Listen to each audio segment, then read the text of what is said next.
대한민국의 중산층이 망했다. 이게 사실일까요? 여러분 이거 한번 보세요. 일단 2019년 대비 2020년입니다. 중산층 감소폭이에요. 3.1%포인트나 줄어들었습니다. 중산층이 줄어들고 있어요. 중산층이. 야, 이거 큰일 났습니다. 큰일 났어요. 여러분 이대로 가잖아요. 그러면 이게 빈부격차가 어마어마해진다는 뜻이 되는 거예요. 빈부격차가 심해지면 심해질수록 이게 포퓰리즘은 진짜 커진다는 이야기가 되거든요. 여러분 이거 한번 보세요. 제가 구체적으로 보여드리겠습니다. 이게 중산층이 얼마나 무너지는지 보여주는 단적인 지표입니다. 자, 2019년에 중산층이 47.1%였습니다. 그런데 2020년에는 44%로 줄어들었습니다. 반면에 하위층은요 38.9%에서 40.6%로 늘어났습니다. 물론 상위층도 늘어났습니다. 13.9%에서 15.4%로 늘어났습니다. 물론 여기에서 말하는 상위층, 중산층, 하위층은요 OECD 기준을 적용을 했습니다. OECD 기준이라는 것은요 여러분 내가 버는 돈의 75%에서 200% 사이가 중산층이다. 이게 뭐 균등화 가처분 소득을 이렇게 쭉 이렇게 내놓으면 중앙이 있을 거 아니에요. 거기에 200% 이상은 상류층이고요.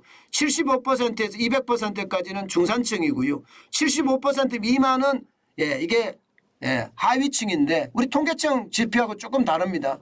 통계청 지표보다가 OECD 지표가 더 강합니다. 그런 강한 것을 가지고 그대로 대비해 봤을 때 중산층이 이렇게까지 줄어든다는 건 여러분 이것은요 어떻게 생각하면 큰일 났구나. 큰일 났구나. 왜?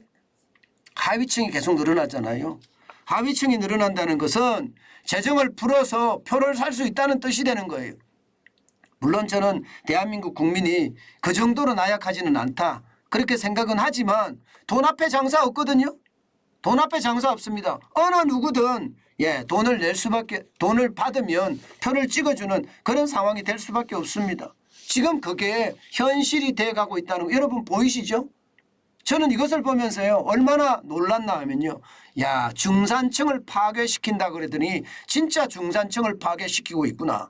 차라리 이게 여러분 중산층이 더 많이 뭉개져서 하위층이 더 늘어나고 상위층은 더 쪼그라들면 여러분 결국 말입니다. 하위층의 표심이 이제 우리나라 전체의 국정 운영을 좌우하게 됩니다. 국정 운영을 좌우하게 되면 어떤 결과가 생기는지 아세요?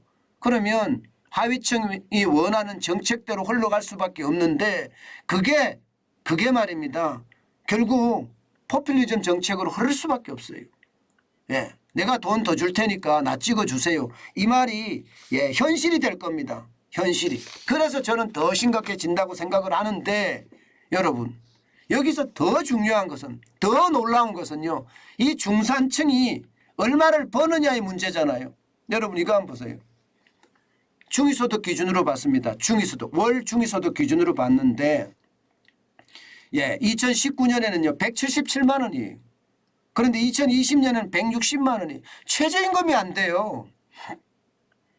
최저임금이 같을까 말까예요. 이게 여러분 심각하다는 거예요. 무슨 말이냐. 아니 중산층이라고 이야기하는데 160만 원 받는 사람이 중산층이야? 소득이 160만 원 여러분 160만 원 버는 사람이 중산층이라고 생각이 되세요? 그렇게 안 하실 거예요 아마 여러분들도. 적어도 말입니다. 중산층이 되려고 그러면 여기 보이잖아요.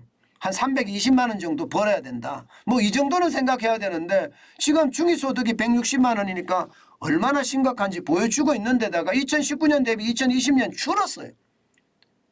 177만 원에서 2019년에 2020년에 160만 원으로 무려 17만 원이 줄었습니다. 그러면 지금 중산층의 붕괴가 더 가속화될 수 있다는 이야기죠. 실제로 중산층 소득 기준은 133만 원에 354만 원이 중산층입니다. 그런데 실질적으로 2020년에 줄어들기를 120만에 320만 원까지 줄어들었습니다. 그만큼 말입니다. 심각하다는 이야기고 더 최악으로 보는 것은요. 지금 중산층에서 상류층으로 이동한 사람들 이것은요.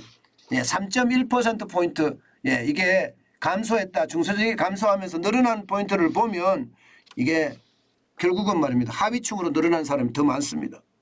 하위층으로 이동 가구는 12.9%인데 비해서 말입니다. 상위층으로 이동한 비중은 9.3%입니다.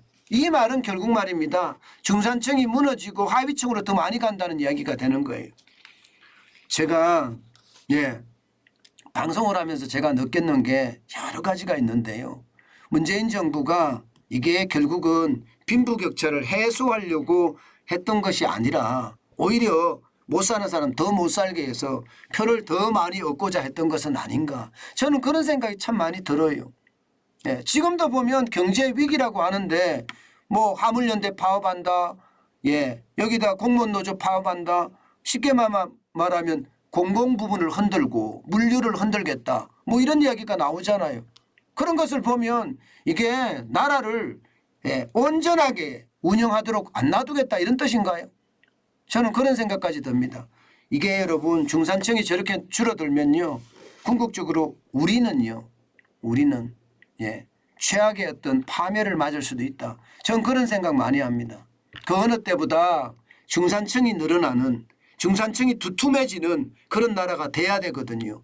부자가 많아지는 나라 이것은요. 빈부격차의 문제 때문에 항상 사회적인 문제가 굉장히 많이 이게 결부가 될 수밖에 없습니다. 그렇기 때문에 중산층이 두툼해서 이게 나라를 끌고 가는 힘이 돼야 된다는 거. 아마 윤석열 정부도 잘 알고 있을 거라고 생각은 해요. 그렇지만 중산층은 일자리가 제일 중요하잖아요. 세금 일자리 말고요. 좋은 일자리를 빨리 많이 만들어서 이들이 일자리를 많이 갖게끔 만드는 거 굉장히 저는 중요하다고 생각합니다. 이대로라면 이게 하위 계층이 계속 늘어나잖아요. 그러면 포퓰리즘이 만연하고요. 그 포퓰리즘은 우리나라를 그리스로 끌고 가든가 아니면 이탈리아로 끌고 가든가 그렇지 않으면 아르헨티나로 끌고 가든가 그것도 아니면 베네수엘라로 끌고 갈 겁니다. 이거 제대로 막아야 되는데 제대로 막을 힘이 이제 향후 5년에 달려있다. 저는 그렇게 생각합니다. 향후 5년 동안 경제 내치를 잘해서 먹고 살 수 있게끔 만들어주면서 이게 중산층을 많이 보강을 한다면 달라질 수 있다. 저는 그렇게 생각합니다. 윤석열 정부가 민간주도 성장을 내세웠다고 하잖아요. 잘하기를 다시 빌어봅니다.